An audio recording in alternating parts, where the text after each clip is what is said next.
আসসালামু আলাইকুম এভরিওয়ান। সারা রাত ফ্লাইট ডিউটি করার পরে দুবাইতে ল্যান্ড করলাম রাতে। প্রায় 5 ঘন্টার ফ্লাইট শেষে টার্মিনাল থেকে বের হয়ে মনে হলো গরমটা যেন একদম মুখের উপর লাগলো। বাইরের গরম দেখে মনে হলো এবার পুরো লেওভারটা মনে হয় হোটেলে কাটিয়ে দিতে হবে।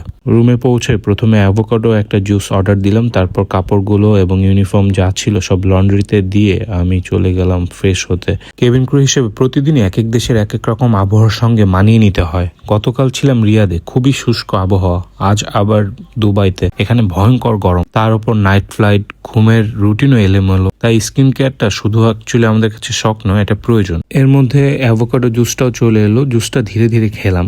সত্যি বলতে আজকে সারাদিন আমার খুবই ব্যস্ত গিয়েছিল, ফ্যামিলি কিছু রেসপন্সিবিলিটি, তারপরে সেগুলো শেষ করে এসে আবার রাতে নাইট ফ্লাইট ডিউটি। দিন শেষে ঘুমাতে যাওয়ার আগের এই 10 মিনিট টাইমটাই মনে হলো যে একটু নিজেকে দিতে পারলাম। তারপরে সারাদিনের ক্লান্তি নিয়ে ঘুমালাম। পরদিন সকালে ঘুম ভাঙতেই দেখি বাইরে 44 ডিগ্রি সেলসিয়াস। সকালেই টেম্পারেচারের অবস্থা, দুপুরে কি হয় কে জানে। ব্রেকফাস্ট শেষে শপিংয়ে যাওয়ার জন্য বের হয়ে গেলাম।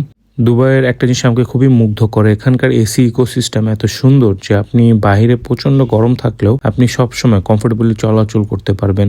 যেমন আপনি ট্যাক্সি থেকে নেমে এসিতে চলে যেতে পারবেন, আবার মেট্রো থেকেও সবকিছু এসি দিয়ে কানেক্টেড। বাইরে একটা সুন্দর ক্যামেরাও দেখলাম, দেখে মনে হলো ট্রান্সফরমেশনের সে বাম্বেল বি। এরপর শপিং শুরুতে ফার্স্ট টাইম কিনে নিলাম একটা প্রোটিন শেক। রয়্যাল ফোর্ডের এই প্রোটিন শেকটা ফুড গ্রেড প্লাস্টিকে তৈরি, যদিও প্লাস্টিক অ্যাভয়েড করা উচিত, তারপরও কেয়ার করার। এরপর চলে গেলাম সিটি সেন্টার দেইরাতে। দুবাইয়ের মধ্যে এই মলটা আমার কাছে খুব ভালো লাগে। এখানকার আসলে সবগুলো শপই কনভিনিয়েন্ট টাইপের শপ। আপনি এখানে যেমন টপ এন্ড প্রোডাক্ট পেয়ে যাবেন, তেমনি সেম একটা রুফ টপের নিচে আবার পেয়ে যাবেন আপনার রিজনেবল প্রাইসে ভালো ভালো কোয়ালিটির প্রোডাক্ট। তো আমি চলে আসলাম লাইফ ফার্মাসিতে। এখানে আমার একটা ময়শ্চারাইজার দরকার ছিল। আমার একটা কলিগ আমাকে এই ময়শ্চারাইজারটা সাজেস্ট করলো, বললো যে এটা আউটপুট খুবই ভালো, তো এটা নিয়ে নিলাম। এরপর চলে গেলাম ফ্যামিলির জন্য কিছু শপিং করতে। বাসার জন্য একটু ওটস নিলাম আর কিছু চকলেট নিলাম।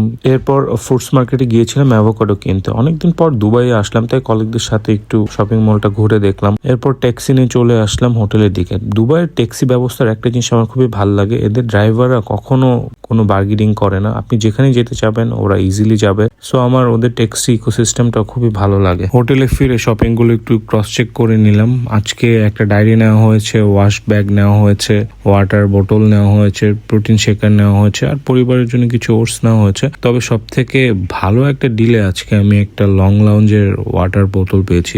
দুবাই মাঝে মাঝে আসলে অবাক করে দেয়, বিকজ দুবাইতে কিন্তু আপনার কনভিনিয়েন্ট প্রাইসে অনেক ভালো ব্র্যান্ডের জিনিস মাঝে মাঝে পেয়ে যাবেন। তারপর রাতে একটু বিশ্রাম, রাতে ঘুম থেকে উঠে ডিনার। এভাবে আসলে কাটলো আমার দুবাইয়ের একটা লেওভার। বাইরে প্রচন্ড গরম ছিল, তবে প্রতিটি লেওভারই তো